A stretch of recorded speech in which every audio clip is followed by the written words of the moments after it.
Luck often favors the poor, especially someone who has seen misery since he grew a subconscious. In the streets of Saratov, Russia, such a child grew up to become one of the most controversial figures in the world. Born in October 1966, the child was born in the Soviet Union to parents of Jewish descent. If the hierarchy wasn't enough, the poor boy lost his mother when he was only a year old.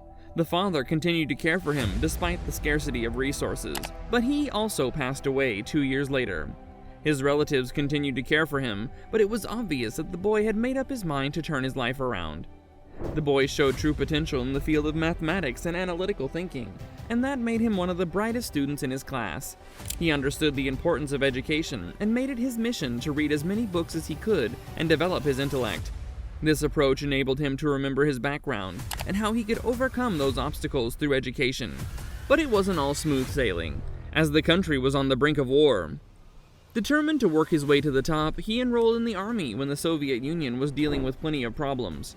Although he continued to fight and survive among the gunfire and smoke, he realized that wars would only grant him a medal and some allowance. If he wanted to become someone powerful, he would have to take the risk. Luckily, his intellect through reading had given him the confidence to do what he thought was necessary. The boy siphoned gas from the army's trucks and sold it back to them for a measly profit. He didn't make a lot of money in the dealings, but it was an experience of risk among one of the strongest military forces in the world then. The young boy had made a good sum on his first business project, and many more were bound to start up after that. Knowing that it was a small idea that had given him something to work for, the boy devised another plan to generate some good profit. He went down to the railway tracks in the middle of the night, when it's freezing cold and everyone is asleep in their beds comfortably, but this boy had something else on his mind. With a few forged documents that were obviously fake, he stopped the train en route to Moscow as a representative from the country. The boy diverts the train's path to Riga and sells the diesel he had stolen in Lithuania. His plan works out perfectly, and the boy born in rags becomes a stable businessman. This is the story of Roman Abramovich, one of Russia's biggest oligarchs, but his tales of vice do not end here. Roman Abramovich became a respectable businessman, along with his wife Olga, selling rubber duckies, plastic dolls, cigarettes, and tires. Things were looking pretty smooth for him, until he caught the attention of the government. Soon, Abramovich was behind bars as an accomplice in the diesel train heist. With all hope lost, Abramovich was doomed to suffer because of his past behavior. Exploiting the military and misusing his positions for his own benefit could have cost him his life in a trial, but the circumstances changed within days, and Abramovich had no role to play in that. Abramovich's case was never followed after his arrest, as they couldn't procure any documents or records that could link him with the heist. Due to lack of evidence, Abramovich was free, and he decided to seize every opportunity to make money. But he wasn't thinking about another business idea. Instead, he was about to take on his own country. The 1980s was a difficult time for Russia, as the government began to erode from various points. Their economy was already struggling, and newer policies from Mikhail Gorbachev only ensured further instability in the country. Gorbachev was determined to transform the Soviet Union into an open region, where other nations could also gain through trading. Perestroika was a decision that would have lasting changes on the country in all aspects, including their economical status and political conditions. Abramovich's analysis revealed that the country's economic position would weaken in some time, and therefore he invested all of his money in Russia's transportation and oil production industries. He was soon regarded as one of the biggest oil traders in the country, but Abramovich had a bigger plan in motion. Abramovich scheduled a meeting with Boris Berezovsky, a highly influential man of the time who controlled several aspects of the Russian economy. Together, the two sat down and shook hands on a deal that would change Russia's oil industry entirely. Boris had immense influence in the Russian media during the Yeltsin regime, and through that power he managed to turn the public opinion in Yeltsin's favor. With the government by their side, Abramovich and Berezovsky rigged an entire auction to buy the Russian state oil company for a small percentage of its actual worth. Berezovsky's connections allowed him to bribe and corrupt the government on a huge scale to bring the ownership of Sibneft, one of Russia's largest oil companies, under Abramovich's banner. Within a few months, Sibneft was sold to Abramovich for mere pennies, and it only took them a decade to increase its value up to 100 times its actual worth. With Sibneft doing well under the government's costs, Abramovich's value skyrocketed, and he only sought to gain more. With the advent of the new millennium, the arrival of a new leader, Abramovich's steps became more cautious.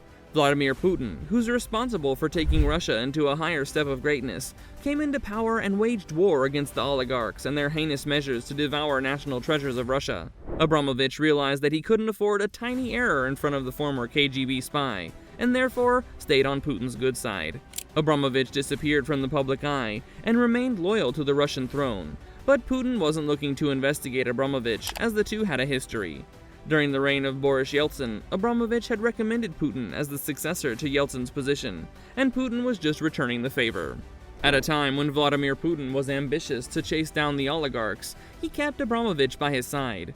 The businessman remained in the Kremlin circle for a long time, and even served as one of Putin's regional governors for 8 years. The two helped each other gain more and more power, as Putin constantly provided Abramovich with everything he needed, while the latter continued to bring the public opinion in Putin's favor. Abramovich was clear in his motives, and that was evident when he stole Slavneft from the Chinese. One of Russia's biggest oil companies, Slavneft was soon going on auction, and despite Abramovich's offers, the Chinese were adamant to take over. Before the event, the Chinese negotiator for the auction was taken hostage, and with barely any competition from the other clients, Abramovich acquired yet another oil company. Putin never objected to this move, enticing all the more debate that he treated Abramovich like his favorite son. After acquiring Chelsea in the UK, Abramovich became a sensation among the English as well. He spent millions on the club, bringing in world-class players and achieving newer heights. For a long time, Stamford Bridge has considered Roman Abramovich as their savior who brought back a forgotten club to glory. But things were looking bad for him back home. In Russia, Abramovich was facing a lawsuit filed by none other than Boris Berezovsky, his former business partner. With accusations of fraud and national corruption, Abramovich was looking at a long time in prison. But as he was living in London, any Russian laws couldn't hold him responsible in a foreign country. Nevertheless, Boris managed to hold a trial for Abramovich in England, but once again he was released on grounds of lack of evidence. Berezovsky looked dejected, and a few days later he was found hanging from the ceiling in his London residence. The debate about Abramovich's close escape from the law is still a heated debate among many, and the belief that Berezovsky didn't take his life but was rather assassinated remains alive even today.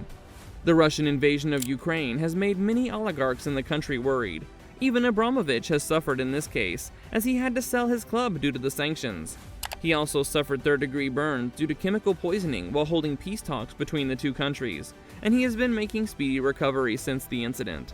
Roman Abramovich may have become a billionaire, but his methods have always been questionable to the public. Although he was born in poverty and served in the military, Abramovich managed to trick the entire country using his ambition and intelligence, and we cannot decide whether to hail the man as a national hero or a traitor.